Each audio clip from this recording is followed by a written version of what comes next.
الحمد لله نحمده ونستعينه ونؤمن به ونتوكل عليه ونعوذ بالله من شرور أنفسنا ومن سيئات أعمالنا من يهده الله فلا مضل له ومن يضلل فلا هادي له وأشهد أن لا إله إلا الله وحده لا شريك له وأشهد أن محمدا عبده ورسوله أرسله بالهدى ودين الحق ليظهره على الدين كله ولو كره المشركون يا أيها الناس اتقوا ربكم الذي خلقكم من نفس واحدة وخلق منها زوجها وبث منهما رجالا كثيرا ونساء واتقوا الله الذي تساءلون به والأرحام إن الله كان عليكم رقيبا يا أيها الذين آمنوا اتقوا الله حق تقاته ولا تموتن إلا وأنتم مسلمون يا أيها الذين آمنوا اتقوا الله وقولوا قولا سديدا يصلح لكم أعمالكم ويغفر لكم ذنوبكم ومن يطع الله ورسوله فقد فاز فوزا عظيما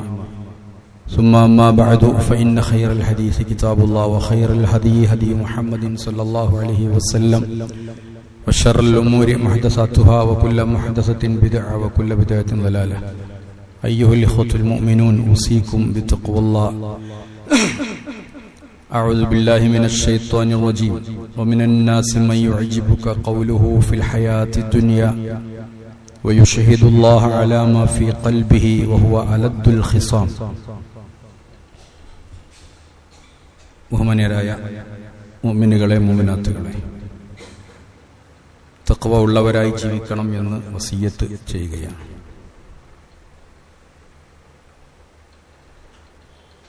അല്ലാഹു തആല പരിശുദ്ധ ഖുർആനിൽ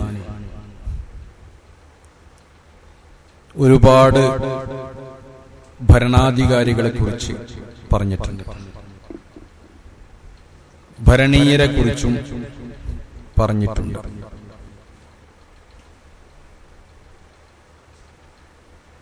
അതിൽ നിന്ന് നമുക്ക് മനസ്സിലാകുന്നത് അധികാരം നൽകുക എന്നത് അല്ലാഹുവിന്റെ ഒരു സുന്നത്താണ്. ലോകത്ത് ചിലർക്കൊക്കെ അല്ലാഹു തആല അധികാരങ്ങൾ നൽകും, ചിലരിൽ നിന്ന് അധികാരം പിടിച്ചു വാങ്ങും. ഇതൊക്കെ റബ്ബിന്റെ ഒരു സുന്നത്താണ്, ഒരു ചര്യയാണ്.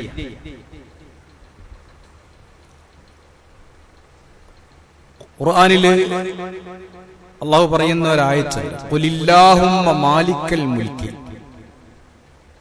നബിയെ നിങ്ങൾ പറയണം, അത് പഠിപ്പിക്കണം, ഒരു ദുആയിലൂടെ പഠിപ്പിക്കുകയാണ്. മാലിക്കൽ മുൽക്കാണ്, അധികാരത്തിന്റെ അധികാരിയാണ് അല്ലാഹു. ചിലപ്പം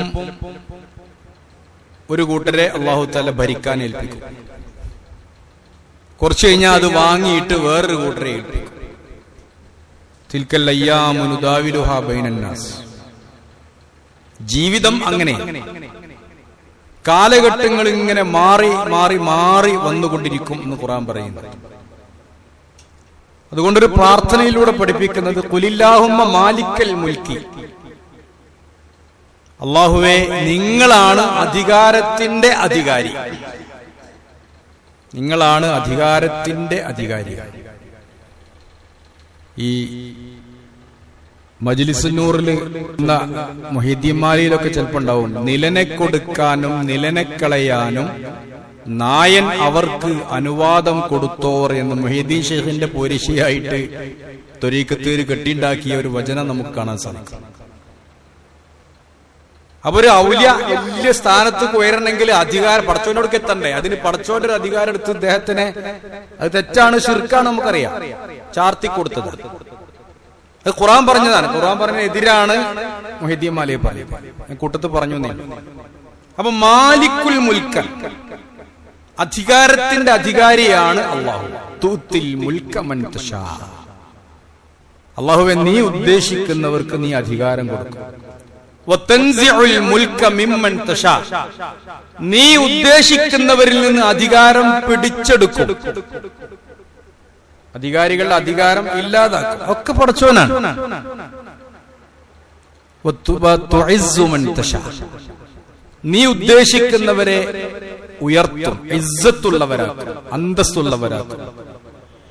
വതുദില്ലു മൻ തശാ, നീ ഉദ്ദേശിക്കുന്നവരെ അധമന്മാരാക്കി മാറ്റും, നിന്ദിച്ചു കളയും. ബിയദിക്കൽ ഖൈർ, ഖൈർ നിന്റെ അടുത്ത. ഇന്നക അലാ കുല്ലി ഷൈഇൻ ഖദീർ, നീ എല്ലാറ്റിനും കഴിവുള്ളവനാണ്. അപ്പൊ അള്ളാന്റെ കഴിവാണ് അധികാരം വാങ്ങുക, കൊടുക്കുക, അധികാരം കിട്ടുക എന്നതൊക്കെ വലിയൊരു നിഅമത്താണ്. അത് അള്ളാഹു കൊടുക്കുന്നത് നല്ലവർക്കും കൊടുക്കും, മോശമുള്ളവർക്കും കൊടുക്കും. നല്ലവർക്കേ അധികാരം കൊടുക്കുള്ളൂ എന്ന് ഖുർആനിൽ ആരും പഠിപ്പിച്ചിട്ടില്ല, അള്ളാഹു പഠിപ്പിച്ചിട്ടില്ല. അല്ല, ഖുർആനിൽ എത്ര അധികാരികളുടെ ചരിത്രമാണ് പറഞ്ഞിട്ടുള്ളത്. സുലൈമാൻ നബിയുടെ അധികാരം, ദാവൂദ് നബി, അൽ കഹ്ഫിൽ നമ്മൾ എപ്പോഴും ഓതുന്ന ദുൽഖർനൈൻ, വയസ്അലൂനക അൻ ദുൽഖർനൈൻ, ദുൽഖർനൈൻ. അതുപോലെ സൂറത്തുൽ ബുറൂജിൽ ഖുതില അസ്ഹാബുൽ ഉഖ്ദൂദ്, കിടങ്ങ് കുഴിച്ച് ആളുകളെ പീഡിപ്പിച്ച ഒരു രാജാവ്. നമ്രൂദ്, നമ്രൂദ് രാജാവിന്റെ ചരിത്രം പേര് പറഞ്ഞിട്ടില്ലെങ്കിലും പിന്നെ അൽ ബഖറയിൽ അള്ളാഹ് പറഞ്ഞിട്ടുണ്ട്. അതുപോലെ ഖാറൂൻ പേരെടുത്ത് പറഞ്ഞിട്ടുണ്ട്, ഫിർഔൻ പേരെടുത്ത് പറഞ്ഞിട്ടുണ്ട്, യൂസുഫ് അലൈഹിസ്സലാം, ഈജിപ്തിന്റെ കോപ്റ്റ് വംശജനായിട്ടുള്ള ആളുകളുടെ ശല്യം സഹിക്കവയ്യാഞ്ഞ് അവസാനം ഇസ്രായേലിൽ ഈജിപ്തിലെത്തിയിട്ട് ഈജിപ്തിന്റെ ഒരു ധനകാര്യ മന്ത്രി എന്ന് വേണമെങ്കിൽ പറയാവുന്ന രൂപത്തിൽ എത്തിച്ചേർന്നു എന്നാണ്. അപ്പൊ അധികാരം അള്ളാഹ് കൊടുക്കുന്നതാണ്.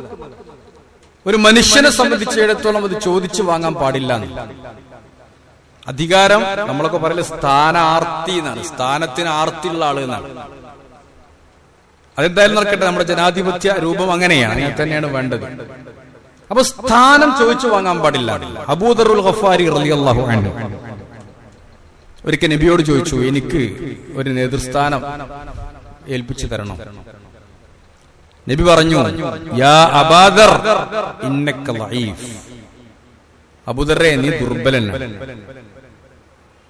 അൽ ഇമാറത്തു അമാന, അധികാരം ഒരു അമാനത്താണ്, വിശ്വസ്തത സൂക്ഷിപ്പുള്ള കാര്യമാണ്. അതുകൊണ്ട് നിനക്കതിന് കഴിയില്ല.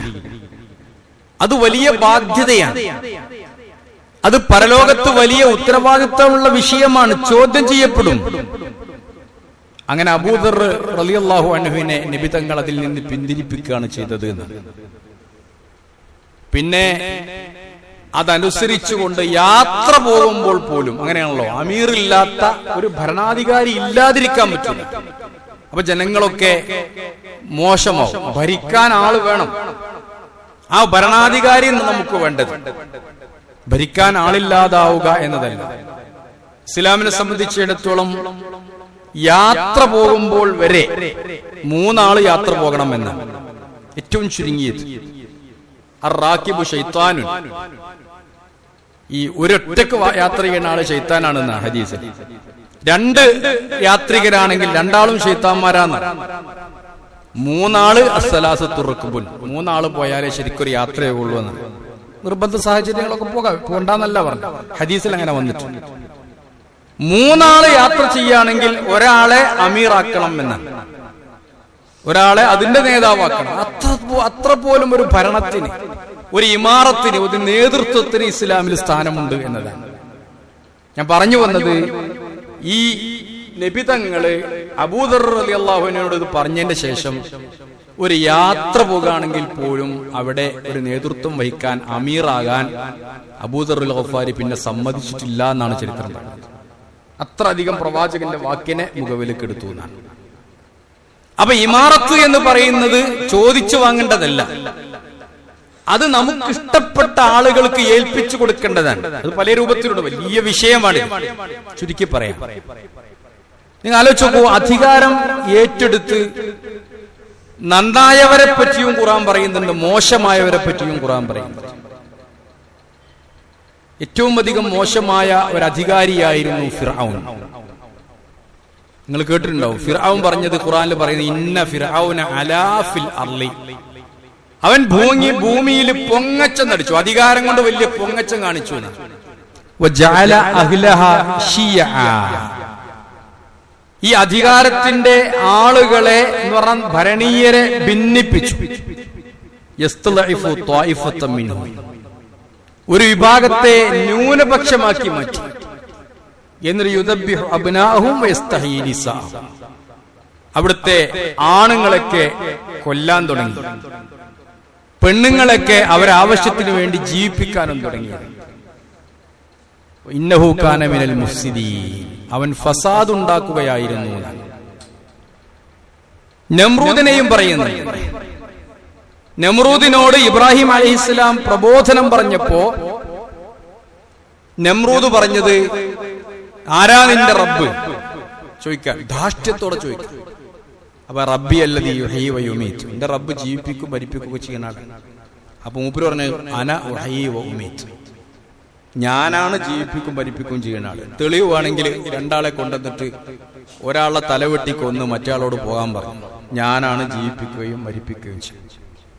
അപ്പോഴാ ഇബ്രാഹിം നബി പറഞ്ഞത്, ഫഇന്നല്ലാഹ യുതി ബിശംസി മിനൽ മശ്രിഖ് ഫഅതി ബിഹാ മിനൽ മഗ്രിബ് ഫബുഹിത്തല്ലദീ കഫർ, എന്റെ റബ്ബ് സൂര്യനെ കിഴക്ക് നിന്ന് ഉദിപ്പിക്കും, നിനക്ക് സാധിക്കുമെങ്കിൽ പടിഞ്ഞാറിൽ നിന്ന് ഉദിപ്പിക്ക് എന്ന് പറഞ്ഞപ്പോ ഫബുഹിത്തല്ലദീ കഫർ, അവൻ ഉത്തരം മുട്ടിപ്പോയി. കാരണം അധികാരി എന്ന് പറയുമ്പോഴേക്ക് ഒരു ദൈവിക സ്ഥാനമാണ് അല്ലെങ്കിൽ ദൈവമാണ് എന്ന് വിചാരിക്കുന്നിടത്ത് പഴയ കാലത്തൊക്കെ ആളുകൾ എത്തിയിരുന്നു, രാജാക്കന്മാരെത്തിയിരുന്നു എന്നാണ്. ഒരാള് രാജാവായാല് ഇന്നും ചില ഗോത്രവർഗങ്ങളിൽ നിലനിൽപ്പുണ്ട്. അവിടുത്തെ ഗോത്രത്തലവൻ എന്താ പറയാ, മൂപ്പൻ എന്നൊക്കെ പറഞ്ഞു കഴിഞ്ഞാൽ ദൈവമാണ് എന്നാണ് ആ സാധുക്കൾ വിശ്വസിക്കുന്നത്. ഇത് ഇന്നും നിലയും തുടങ്ങിയ വിശ്വാസമല്ല. ഫിർഔൻ അങ്ങനെ വിശ്വസിച്ചിട്ടുണ്ട്. അന റബ്ബുക്കുമുൽ അഅല, ഞാനാണ് നിങ്ങളുടെ ഏറ്റവും വലിയ ദൈവം എന്ന് ഫിർഔൻ അണികളെ പറഞ്ഞിട്ടുണ്ട്. ഈ പുഴകളും നദികളും കൃഷികളും ഒക്കെ എന്റെ കീഴിലാണ്, ഞാൻ ദൈവമാണ്, എനിക്കല്ലേ ഈജിപ്തിന്റെ അധികാരം, നിങ്ങൾക്ക് ഞാനല്ലാതെ ദൈവമുണ്ടെന്നൊക്കെ ചോദിച്ച് ജീവിച്ചിരുന്ന ഒരാളായിട്ടാണ് ഫിർഔനെ നമുക്ക് പഠിപ്പിക്കുന്നത്. നമ്രൂദും പറഞ്ഞത് ഞാൻ തന്നെയാണ് പഠിച്ചത്. ജപ്പാനില് അതുപോലെ വേറെ 1-2 സ്ഥലങ്ങളുണ്ട്, നിങ്ങൾ പരിശോധിച്ചാൽ കിട്ടും. അടുത്ത കാലം വരെ രാജാക്കന്മാരെ ദൈവതുല്യമായി കണ്ടിരുന്ന കാലഘട്ടമായിരുന്നു. രാജാവ് എന്ന് പറഞ്ഞ ദൈവമാണ്. അപ്പൊ ഇവരൊക്കെ ദൈവമാണെന്ന് വിചാരിച്ച് ആളുകളെ പീഡിപ്പിക്കാനും ഉപദ്രവിക്കാനൊക്കെ തുടങ്ങിയെന്നാണ് അവരെ ചരിത്രത്തിൽ പറയുന്നത്. അതുപോലെ ദുൽഖർനൈനെ നല്ല രൂപത്തിൽ പറയുന്നത്. സബയില് ഒരു വനിത രാജ്ഞിയായിരുന്നത് പറയുന്നുണ്ട്. അതൊക്കെ ചില ഉപയോഗപ്പെടുത്താൻ പറ്റുമോ ഇല്ലേ എന്നൊക്കെ നമ്മൾ ചർച്ച ചെയ്തുകൊണ്ടിരിക്കുക. അത്യാവശ്യ ഘട്ടങ്ങളിൽ മര്യാദകളൊക്കെ പാലിച്ചുകൊണ്ടാവാം, വിരോധമില്ല. പക്ഷെ സബയിലെ രാജ്ഞിയെ കുറിച്ച് അവർക്ക് ഒരു പെണ്ണാണ്, വലഹ അർശുൻ അലീം, വലിയൊരു സിംഹാസനമുണ്ട് അവൾക്ക് എന്നൊക്കെ പറഞ്ഞ് സുലൈമാൻ നബിന്റെ കാലഘട്ടത്തില് ഭരിച്ച ഒരു പെണ്ണിനെ കുറിച്ചും ഖുർആനിലെ ചരിത്രമുണ്ട്. എന്നാ നേരെ തിരിച്ച് സുലൈമാൻ നബി അലൈഹി ഇസ്ലാമിന്റെ ചരിത്രത്തിലേക്ക് വന്നാൽ അവരൊക്കെ ഈ അധികാരത്തെ വളരെ വിനയത്തോടുകൂടി കൈകാര്യം ചെയ്തു എന്നതാണ്.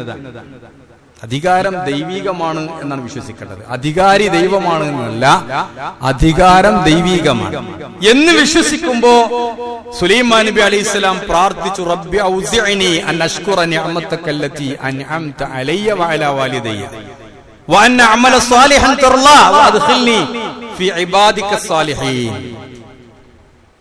സുലൈമാൻ നബി പറയാ, റബ്ബി ഔസിഅനി അൻ അശ്കുറ നിഅമതകല്ലതി അൻഅംത അലയ്യ, പടച്ചോനെ നീ തന്ന നിഅമത്തിന്, അധികാരമാണ്, നന്ദി ചെയ്യാനുള്ള തൗഫീഖ് എനിക്കുണ്ടാവണേ, അതിനെന്നെ പ്രോത്സാഹിപ്പിക്കണേ എന്നാണ്. ആലോചിച്ച് നോക്കൂ, അധികാരം ഏറ്റവും കൂടുതൽ വരുമ്പോ അത് വിനയത്തിന്റെ ഭാവത്തിലേക്ക് വരിക എന്നതാണ്. അതുകൊണ്ട് എന്നെ സാലിഹീങ്ങളുടെ കൂട്ടത്തിൽ ഉൾപ്പെടുത്തണേ എന്ന് പ്രാർത്ഥിച്ചതായിട്ടാണ് നമുക്ക് കാണാൻ സാധിക്കുന്നത്.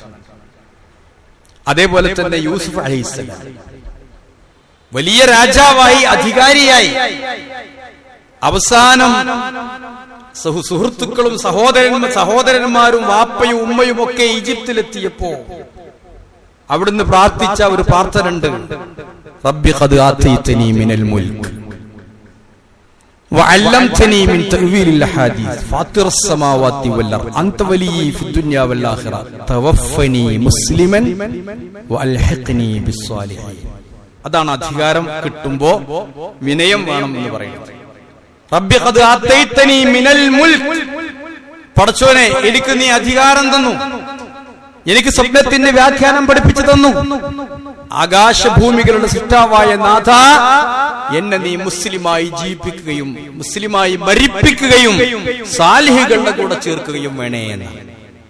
സാലിഹ്യങ്ങളായ രാജാക്കന്മാരുടെ പ്രാർത്ഥന പരിശുദ്ധ ഖുർആനിൽ നമുക്ക് പഠിപ്പിച്ചു തന്നിട്ടുണ്ട്. അതുകൊണ്ട് ഭരണത്തിലെത്തുന്ന ഒരാൾ, അത് ഏത് ഭരണമാവട്ടെ, ഒരു യാത്രക്കാരന്റെ 3 ആള് കൂടിയ ഭരണം മുതൽ തുടങ്ങിയിട്ട് പഞ്ചായത്തിന്റെയും മുനിസിപ്പാലിറ്റിയുടെയും ജില്ലയുടെയും പിന്നെ ബ്ലോക്ക് പഞ്ചായത്തിന്റെയും നിയമസഭയുടെയും ഏത് കേന്ദ്രത്തിന്റെയും പാർലമെന്റിന്റെയും ഏത് ഭരണസമിതിയിൽ വന്നാലും ഒരു മനുഷ്യനെ സംബന്ധിച്ചിടത്തോളം വിനയത്തിന്റെ ഭാഷയായിരിക്കണം അവൻ തിരഞ്ഞെടുക്കേണ്ടത്. അവന്റെ വർത്തമാനം വിനയമായിരിക്കണം, പെരുമാറ്റം വിനയമായിരിക്കണം, സ്വഭാവം വിനയമായിരിക്കണം. വിനയമില്ലാത്ത രാജാക്കന്മാരെ, അധികാരികളെ പരിശുദ്ധ ഖുർആൻ ആക്ഷേപിച്ചതായിട്ടാണ് നമുക്ക് കാണാൻ സാധിക്കുന്നത്. അപ്പൊ വിനയം വേണം എന്നതാണ്. ഇവരൊക്കെ വിനയത്തോടു കൂടിയാണ്. ഒന്നാമത് മനസ്സിലാക്കേണ്ട കാര്യം അതാണ്. ഏതൊരു നേതൃത്വത്തിൽ നമ്മൾ വന്നാലും ആ നേതൃത്വം കൊണ്ട് അഹങ്കരിക്കാതെ ആ നേതൃത്വം നല്ല രൂപത്തിൽ ഉപയോഗപ്പെടുത്തണമെന്നാണ്. മഹാനായ ഉമർ ഇബ്നു അബ്ദുൽ അസീസ് റഹിമഹുല്ലാഹ് അദ്ദേഹം ഭരണമേറ്റെടുത്തു. അദ്ദേഹത്തിന് ഉറക്കം വരുന്നില്ല. അപ്പൊ ഉറങ്ങാത്തത് അദ്ദേഹം പറഞ്ഞൊരു വചനമുണ്ട്. ചരിത്രത്തിൽ ഒരുപാട് ഖലീഫമാരുണ്ടായിട്ടുണ്ട്. അവിടെയൊക്കെ ചരിത്രം നമ്മൾ വായിക്കാം.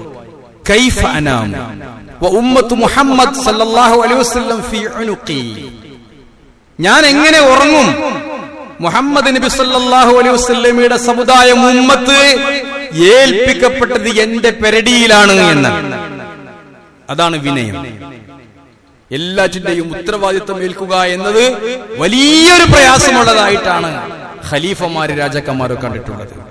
അതുകൊണ്ട് ഒന്നാമതായി ഭരണത്തിൽ വരുന്ന ആളുകളൊക്കെ മനസ്സിലാക്കേണ്ടത്, ഏത് ചെറിയ ഡിപ്പാർട്ട്മെന്റ് ആണെങ്കിലും ശരി, ഒരു നേതൃത്വത്തിൽ വരുന്ന ഒരാൾ മനസ്സിലാക്കേണ്ടത്, അവരുണ്ടാകേണ്ടത് ഇത് ദൈവികമായ ഒരു നിശ്ചയമാണ്, പടച്ച തമ്പുരാൻ എനിക്ക് തന്ന നിഅമത്താണ്, അതുകൊണ്ട് ഞാൻ വിനയാന്യതനാകണം എന്ന ഒരു പ്രാർത്ഥനാ മനോഭാവമാണ് ഉണ്ടാകേണ്ടത്.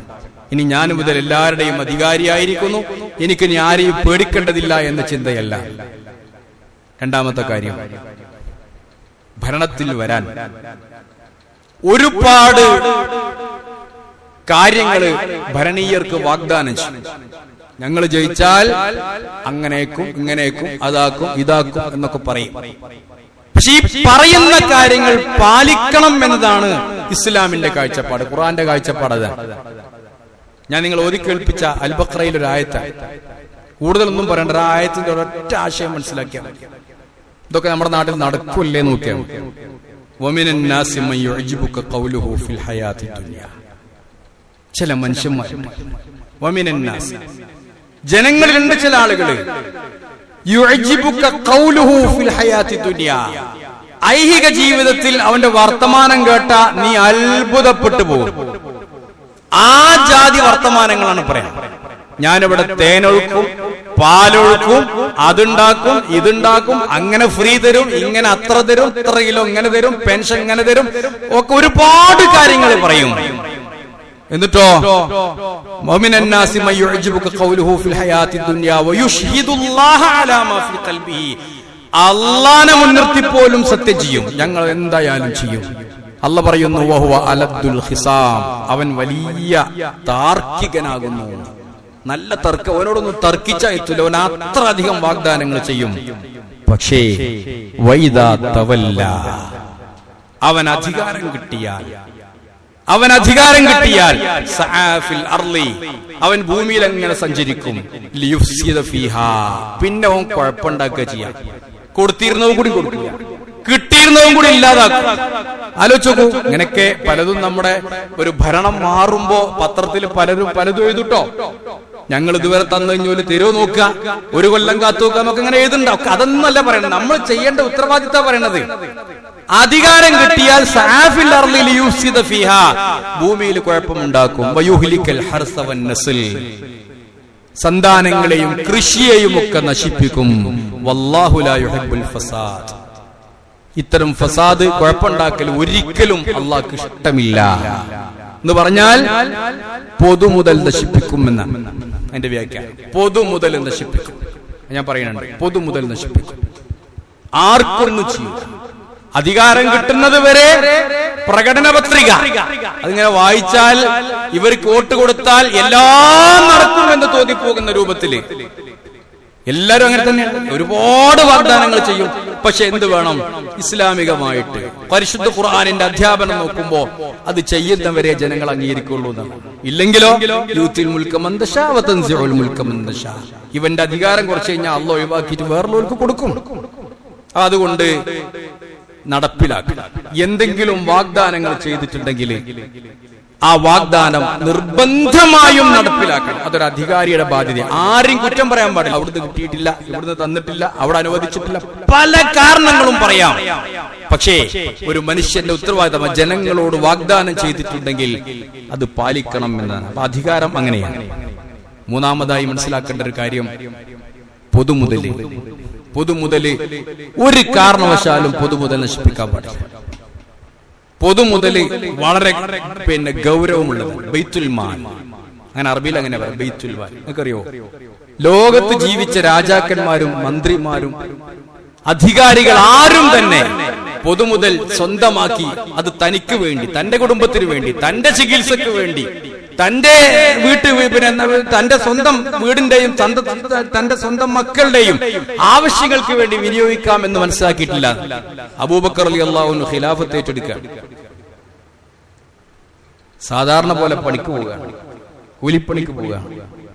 ആളുകൾ തടഞ്ഞു നിർത്തി ചോദിക്കുക, എവിടുക്ക ഖലീഫ പോണ്ടത്? ഞാൻ പണിക്ക് പോവുകയാണ്. നിങ്ങൾ ആലോചിച്ച് നോക്കൂ, ഒരു MLA-ക്ക് ശമ്പളമുണ്ട് എന്നോ, അല്ലെങ്കിൽ ഒരു മന്ത്രിക്ക് രാജാവിന് എത്ര റുപ്യ ഖജനാവിന്റെ ശമ്പളമുണ്ട് എന്നൊന്നും അന്ന് തീരുമാനമായിട്ടില്ല. ഇപ്പൊ നമുക്കറിയാം, ഓരോരുത്തർക്ക് ശമ്പളം ഉണ്ട്, ബത്തുണ്ട്, ടി ഉണ്ട്, ഡി ഉണ്ട്, എല്ലാം ഉണ്ട്. ഇദ്ദേഹം അതൊന്നും മനസ്സിലാക്കിയിട്ട് പോലുമില്ല, ചിന്തിച്ചിട്ട് പോലുമില്ല. ഒരു അധികാരം കിട്ടുമ്പോ അതുകൊണ്ട് എനിക്കോ എന്റെ കുടുംബത്തിനോ എന്തെങ്കിലും നേട്ടമുണ്ടാകും, മാസം മാസം ശമ്പളം ഉണ്ടാവും തീരുമാനിച്ചിട്ടില്ല.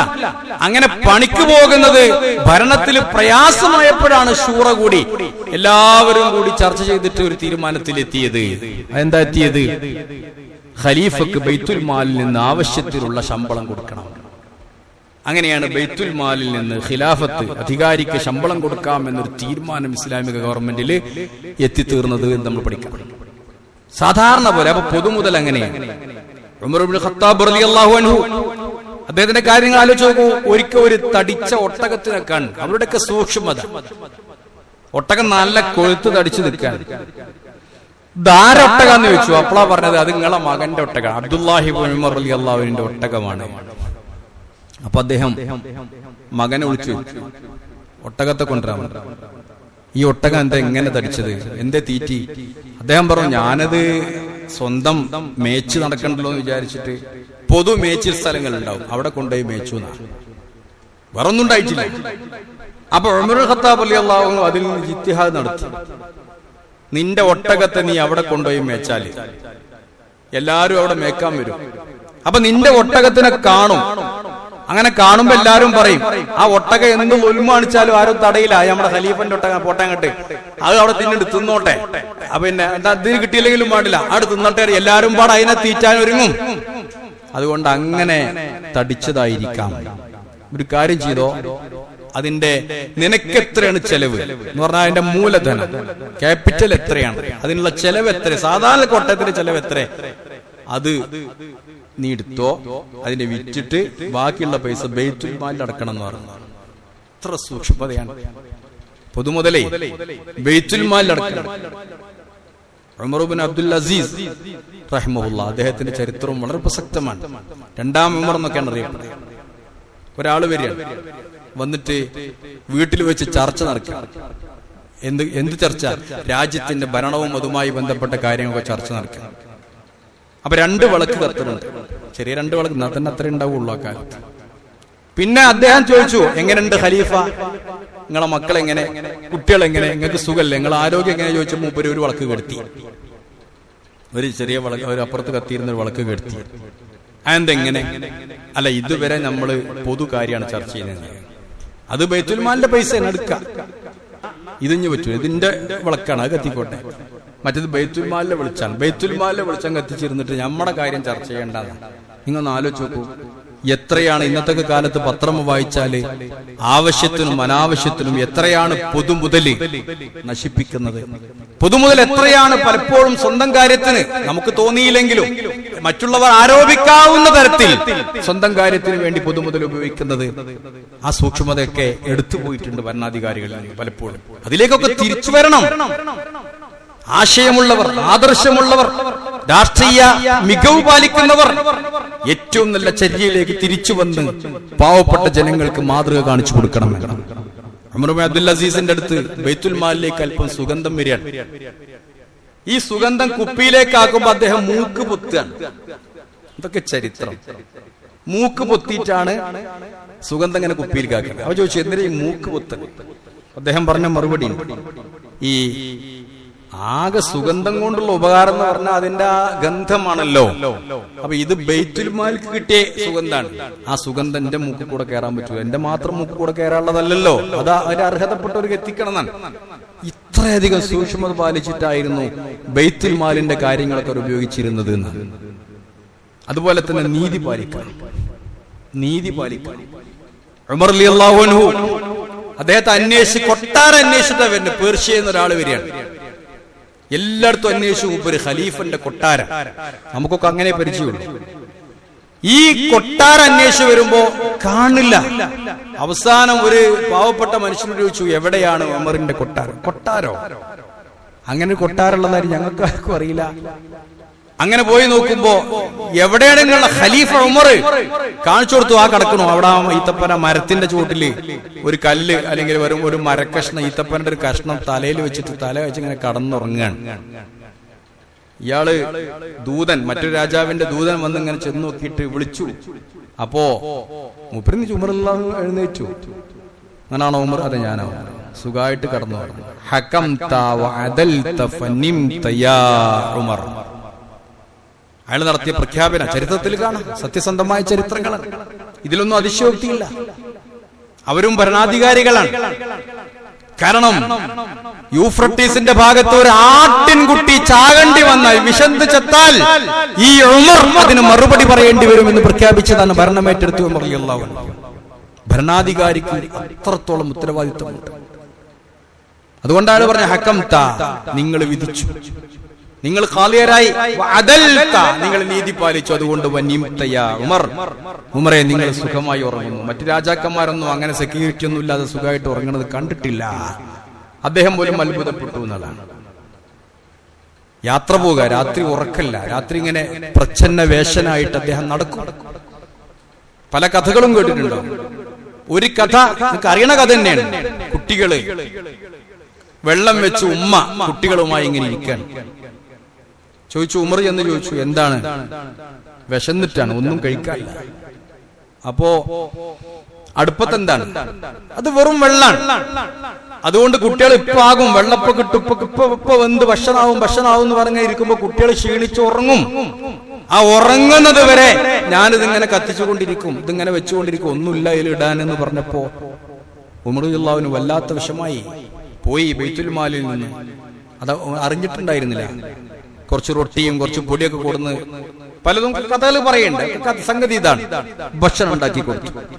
അതൊരു സംഭവം സത്യമായിട്ടാണ്. ആ കഥകൾ എല്ലാവരും ഉദ്ധരിക്കുന്നത്. ഭക്ഷണം ഉണ്ടാക്കി കൊടുത്തു. ഈ ഭക്ഷണ സാധനങ്ങൾ ഇട്ട് വരുമ്പോ ഭൃത്യൻ, വേലക്കാരൻ, ഇത് ഉമർ റളിയല്ലാഹു അൻഹു ഏറ്റിയാണ്. അതിൽ പറയണ്ട്, ഉമർ റളിയല്ലാഹുവിന്റെ കൈയോടെ തന്നെ പത്തിരി ചപ്പാത്തി ഉണ്ടാക്കി കൊടുത്തു എന്നൊക്കെ പറയണ്ട്. ഞാൻ പിടിക്കാന്ന് പറഞ്ഞു. ആര് കൂടെ ഉണ്ടായിരുന്ന ഖലീഫ, ഞാൻ പിടിക്കാം എന്ന് പറഞ്ഞപ്പോ തിരിഞ്ഞിട്ട് ഉമർ റളിയല്ലാഹു അൻഹു ചോദിച്ചത്, എടോ പരലോകത്ത് ഇതിന്റെ കുറ്റം എന്നോട് അള്ളാഹ് ചോദിക്കുമ്പോ നീ അത് ഏറ്റുവാങ്ങാൻ വരുമെന്നാണ്. എന്റെ ഭരണത്തിന്റെ കീഴിൽ ഇങ്ങനെ പ്രശ്നം നടക്കുമ്പോ പരലോകത്ത് വെച്ച് അല്ലാഹു തആല അതെന്നോട് ചോദ്യം ചെയ്യുമ്പോ അത് ഏറ്റെടുക്കാൻ നീ വരുമോ? എങ്കിലും ഇത് പിടിച്ചോ, ഇല്ലെങ്കിൽ ഞാൻ തന്നെ ഏറ്റിക്കോളാന്നാണ്. അങ്ങനെ ഏറ്റിക്കൊണ്ടേ കൊടുത്തു എന്നാണ്. അതാണ് നീതിയുള്ള ഭരണാധികാരികൾ, നീതി പാലിക്കുക. അതുപോലെ തന്നെ മറ്റൊരു കാര്യം പ്രധാനമായി ഒരു ഇൻഷിറാഹു സദർ, ഒരു സഹൃദയത്വം ഭരണാധികാരികൾക്ക് ഉണ്ടാവണം. ചിലപ്പോ എല്ലാവരുടെയും വോട്ട് കിട്ടിയിട്ടുണ്ടാവില്ല. നമ്മുടെ പാർട്ടിക്കാരെ നമുക്ക് വോട്ട് ചെയ്തിട്ടുണ്ടാവുള്ളൂ, ബാക്കിയുള്ള പാർട്ടിക്കാരെ ഓർക്ക് ഇഷ്ടപ്പെട്ടവർക്ക് വോട്ട് ചെയ്തിട്ടുണ്ടാവും.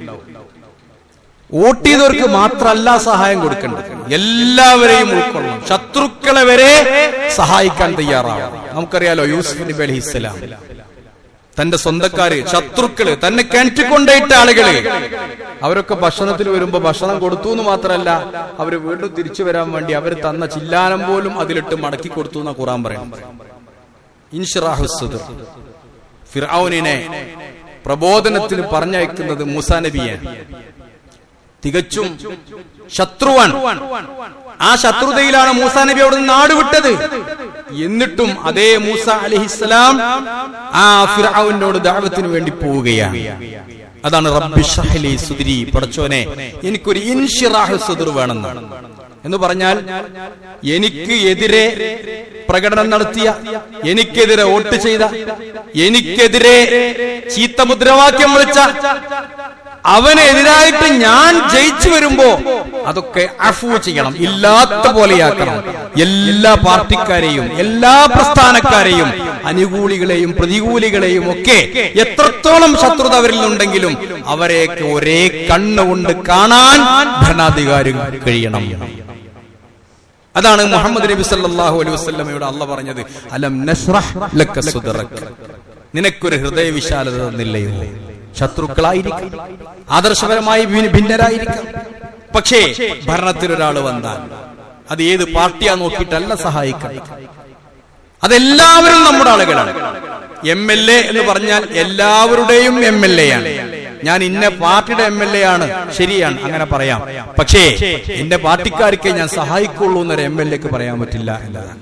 അതെല്ലാം അങ്ങനെ തന്നെയാണ്. പഞ്ചായത്ത് മെമ്പർ മുതൽ തുടങ്ങിയിട്ട് എവിടെ MP ആയാലും MLA ആയാലും ഒക്കെ അത് എല്ലാവരുടെയുമാണ്. അതുകൊണ്ട് ഈ സന്ദർഭത്തിൽ ഞാൻ പറയാൻ ഉദ്ദേശിക്കുന്ന കാര്യങ്ങൾ അതൊക്കെയാണ്. ഒന്ന്, അത് ദൈവികമാണ്, നീതി പാലിക്കണം, പൊതുമുതല് നശിപ്പിക്കുന്ന ശ്രദ്ധിക്കണം.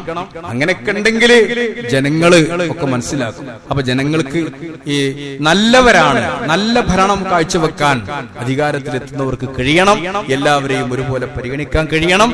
അങ്ങനെയൊക്കെയാണ് നമ്മൾ ഈ വിഷയവുമായി ബന്ധപ്പെട്ട് മനസ്സിലാക്കേണ്ടത്. അല്ലാഹു അനുഗ്രഹിക്കട്ടെ. അൽഹംദുലില്ലാഹി റബ്ബിൽ ആലമീൻ വലാഖിബത്തു ലിൽ മുത്തഖീൻ വലാ ഉദ്വാന ഇല്ലാ അലൽ ളാലിമീൻ വസ്സലാത്തു വസ്സലാമു അലാ അഷ്റഫിൽ അംബിയാഇ വൽ മുർസലീൻ നബിയിനാ മുഹമ്മദിൻ വആലിഹി വസഹ്ബിഹി അജ്മഈൻ. അമ്മാ ബഅദു ഇത്തഖുല്ലാഹ ഇബാദല്ലാഹ്. ബഹുമാന്യരെ, ഈ ഭരിക്കുമ്പോ, ഭരണകർത്താക്കൾ ഭരിക്കുമ്പോ നമുക്കും ചില ഉത്തരവാദിത്തമുണ്ട്, ഭരണീയർക്ക് ഉത്തരവാദിത്തമുണ്ട്. അതൊരു നിയമത്തെ അംഗീകരിക്കുക, അനുസരിക്കുക എന്നതാണ്. ഇസ്ലാമിക മര്യാദ ഒരു ഇമാറത്തിനെ, ഒരു നേതൃത്വത്തിന് അനുസരിക്കണമെന്നാണ്. അത് യാത്രയിലെ നേതാവായേക്കാം, കമ്മിറ്റിയിലെ നേതാവായേക്കാം, പാർട്ടിയിലെ നേതാവായേക്കാം. ആ നേതാവിനോട് അച്ചടക്കത്തോടെയും അനുസരണയോടുകൂടി നിൽക്കുക എന്നത് നമ്മുടെ ബാധ്യതയാണ്, ഭരണീയരുടെ ബാധ്യതയാണ്. ഒരിക്കലും നിയമം കയ്യിലെടുക്കാൻ പാടില്ല. ഏതെങ്കിലും രൂപത്തിൽ, തെറ്റായ രൂപം എന്ന് കണ്ടാൽ, അത് ഇന്ത്യ രാജ്യത്തെ പോലെയുള്ള രാജ്യത്ത് നമുക്ക് കോടതിയുണ്ട്. നമ്മൾ ഒരിക്കലും നേർക്ക് നേരെ, അത്ഭുതം തോന്നുന്നു ചില മസലകൾ ആലോചിച്ചാൽ, ജമാഅത്തിൽ നിന്ന് പോലും നമുക്കിഷ്ടല്ലാത്ത ഇമാമാണെന്ന് വിചാരിച്ച് ജമാഅത്തിൽ നിന്ന് പോലും മാറിക്കാൻ പാടില്ല. ഇസ്ലാമിന്റെ ഇമാറത്ത് വലിയൊരു വിഷയമാണ്, നമ്മൾ പഠിക്കേണ്ട വിഷയമാണ്. എനിക്കിഷ്ടപ്പെടാത്തൊരു ഇമാമാണ് ഇമാമിക്കട്, പള്ളിക്ക് വന്ന് നോക്കുമ്പോ ഓനാ ഇമാമ്, എന്നാലും കുഫ്ർ, വ്യക്തമായ കുഫ്ർ കാണുന്നെങ്കിൽ മാത്രമേ മാറിക്കാൻ പാടുള്ളൂ. അവനെ തുടർന്ന് നിസ്കരിക്കണം. ഇമാമിന് ഇഷ്ടമല്ലാതെ പോകാൻ പാടില്ല. കാരണം അതൊരു വലിയ ഭിന്നിപ്പാണ്. നമ്മെ സംബന്ധിച്ചിടത്തോളം നമ്മുടെ രാജ്യത്ത് പ്രശ്നങ്ങളുണ്ടെങ്കിൽ അത് പരാതി കൊടുക്കാൻ സ്ഥലമുണ്ട്, പരിഹരിക്കാൻ അതിന് സമിതിയുണ്ട്, കോടതിയുണ്ട്. ഒരിക്കലും നിയമം കയ്യെടുക്കാനോ നേർക്ക് നേരെ ചെന്ന് വിമർശിക്കാനോ നമുക്ക് അധികാരമില്ല എന്ന കാര്യം കൂടി നമ്മൾ മനസ്സിലാക്കണം. അതുകൊണ്ട് ഹദീസിൽ പറഞ്ഞത്, ഒരു നീഗ്രോ അടിമയാണ് നിങ്ങളുടെ നേതാവെങ്കിൽ ആ നേതാവിനെയും നിങ്ങൾ അനുസരിക്കണം എന്നാണ്. അനുസരണമുള്ള ഒരു ശിഷ്യനാവുക, അനുസരണമുള്ള ഒരു ഭരണീയനാവുക എന്നത് നമ്മുടെയും ബാധ്യതയാണ്. അതുകൊണ്ട് ആ കാര്യവും നമ്മൾ മനസ്സിലാക്കണം എന്ന് സാന്ദർഭികമായി സൂചിപ്പിക്കുന്നു. മറ്റൊരു കാര്യം നമ്മുടെ ഉളുഹിയ്യത്തിന്റെ കാര്യമാണ്. സമയമുണ്ട്, കുറച്ചാളുകളൊക്കെ ആയി എന്ന് പറഞ്ഞിട്ടുണ്ട്. നമ്മുടെ ഉളുഹിയ്യത്തിന്റെ ഒരു വിഹിതം നമുക്ക് ചെയ്യാവുന്ന അപ്പം സാമ്പത്തിക ചെലവ് വരുന്ന ഒരു പ്രധാനപ്പെട്ട സുന്നത്താണ് സുന്നത്തുൽ മുഅക്കദ. അത് നിർബന്ധമാണെന്ന് പറഞ്ഞവർ വരെ ഉണ്ട്. അപ്പോ അതുകൊണ്ട് ഉളുഹിയ്യത്തിന്റെ കാര്യം നമുക്കറിയാലോ, നമ്മളിപ്പോ നമ്മുടെ മൊബൈൽ ഫോൺ തന്നെ അത്യാവശ്യം വിലയുള്ളതാണ്. നമ്മളെ ഇലക്ട്രിക് സ്കൂട്ടർ ഇപ്പൊ വാങ്ങിയപ്പോ പുതിയ വന്നപ്പോ അതൊക്കെ അത്യാവശ്യം വിലയുള്ളതാണ്. അപ്പൊ അതൊക്കെ നമുക്ക് വാങ്ങാൻ കാശുണ്ടായിട്ട് ഒരു 10-12 റുപ്യ ഒരു ഷെയർ കൂടാൻ, അല്ലെങ്കിൽ 12 റുപ്യ കൊടുത്തൊരു ആടിനെ വാങ്ങാൻ നമുക്കൊക്കെ ഇല്ല എന്ന് പറയുമ്പോ നമുക്ക് കമ്മിറ്റിക്കാരോട് പറയാം, അള്ളഹാനോട് പറയാൻ പറ്റുമോ എന്ന് മാത്രം ആലോചിച്ചാൽ മതി. കാശില്ലാഞ്ഞിട്ട് തന്നെയാണോ ഉളുഹിയ്യത്തിന് കൂടാത്തത് എന്നുള്ളത്? അതൊക്കെ ഏതൊക്കെ കുറച്ച് ആളുകളുടെ മുതലാളിമാരെ ബാധ്യതയാണ്. മാറ്റം വരണം. ഹജ്ജിന്റെ കാര്യത്തിൽ മാറ്റം വന്നു. പ്രാവശ്യം ഒരുപാട് സ്ഥലത്ത് ഹജ്ജിന്റെ യാത്രയപ്പും കാര്യങ്ങളും ബന്ധപ്പെട്ട് നോക്കുമ്പോൾ ഹജ്ജിന് പോണവരൊക്കെ ചെറുപ്പക്കാരാണ്. കുറച്ചു കാലം മുമ്പ് വരെ നമ്മുടെ നാട്ടിൽ ഹജ്ജിന് പോകാറാണ് അത് പ്രായമുള്ള ആളുകളുടെ ഒരു പണിയായിട്ട് ആൾക്കാർ തീരുമാനിച്ചത്. പക്ഷെ ഉളുഹിയ്യത്തും മാറി വരേണ്ടതുണ്ട്. ഇപ്പോഴും പലയിടത്തും ഒരുപാട് സ്ഥലത്ത് എനിക്കറിയാൻ കഴിഞ്ഞിട്ടുണ്ട്, അതിന് ആളുകൾ കുറവാണ്. ഒക്കെ ഒരു പോത്ത് 1.5 പോത്തൊക്കെ ആയിട്ടേ ഉള്ളൂ. ചിലയിടത്ത് ഒരുപാടുണ്ട്. ഞാൻ പറയണത് നമ്മള് എല്ലാം നമ്മുടെ കയ്യിൽ പലതും കാശുള്ള ഉപകരണങ്ങൾ നമ്മൾ വാങ്ങിയിട്ടുണ്ട്, പലതും നേരത്തെ പറഞ്ഞ പോലെ. അപ്പൊ ഉളുഹിയ്യത്തിന് 10 റുപ്യ 12 റുപ്യ ഷെയർ ചേരാനില്ല എന്നൊക്കെ പറഞ്ഞാല് പടച്ചവനോട് പറയാൻ പറ്റുമെങ്കിൽ ഓക്കെയാണ്. അല്ലെങ്കിൽ ഇത് കുറച്ച് ഗൗരവത്തിലെടുക്കണം എന്ന് മാത്രം സൂചിപ്പിക്കാൻ. അടുത്തൊരു കാര്യം സൂചിപ്പിക്കാനുള്ളത്, ഇന്ന് നമ്മുടെ കേന്ദ്ര പള്ളി നിർമ്മാണ ഫണ്ടിലേക്കുള്ള സംഭാവന സ്വീകരിക്കുന്നു. അതിലും എല്ലാവരും സഹകരിക്കുക. അള്ളാഹു അനുഗ്രഹിക്കുമാറാവട്ടെ. അല്ലാഹുമ്മ ഗ്ഫിർ ലിൽ മുഅ്മിനീന വൽ മുഅ്മിനാത്ത് والمسلمين والمسلمات الأحياء منهم والأموات إنك مجيب الدعوات وقاضي الحاجات. ربنا ظلمنا أنفسنا وإن لم تغفر لنا وترحمنا لنكونن من الخاسرين. اللهم أعز الإسلام والمسلمين وأذل الشرك والمشركين ودمر أعداءك أعداء الدين. ربنا هب لنا من أزواجنا وذرياتنا قرة أعين واجعلنا للمتقين إماما. اللهم آت أنفسنا تقواها وزكها أنت خير من زكاها أنت وليها مولاها يا رب العالمين. ربنا آتنا في الدنيا حسنة وفي الآخرة حسنة وقنا عذاب النار. ربنا تقبل منا إنك أنت السميع العليم وتب علينا إنك أنت التواب الرحيم. ربنا اغفر لنا ولإخواننا الذين سبقونا بالإيمان ولا تجعل في قلوبنا غلا للذين آمنوا ربنا إنك رؤوف رحيم.